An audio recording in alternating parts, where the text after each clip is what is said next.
Jio Airtel দাম বাড়ালেও খরচ বাড়ায়নি BSNL. রয়েছে সস্তায় বস্তা প্ল্যান। সবার প্রথমেই দাম বাড়ানোর ঘোষণা করে রিলায়েন্স জিও। একই পথ অনুসরণ করে ট্যারিফ বাড়ায় ভারতীয় এয়ারটেল এবং ভোডাফোন আইডিয়া।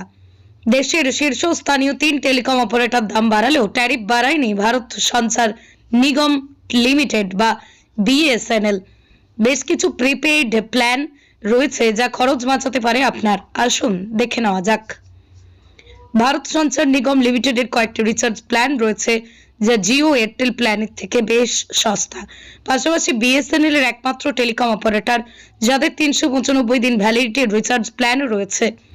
এই প্ল্যানটির দাম 2399 টাকা। বিএসএনএল এর সব থেকে দামি প্ল্যান হলো 2999 টাকা। চলুন জিও এয়ারটেল ভিআই এর সঙ্গে বিএসএনএল এর কয়েকটা প্ল্যানের তুলনা দেখে নেওয়া যাক। এই তালিকায় প্রত্যেকটা প্ল্যানে আনলিমিটেড ভয়েস কলিং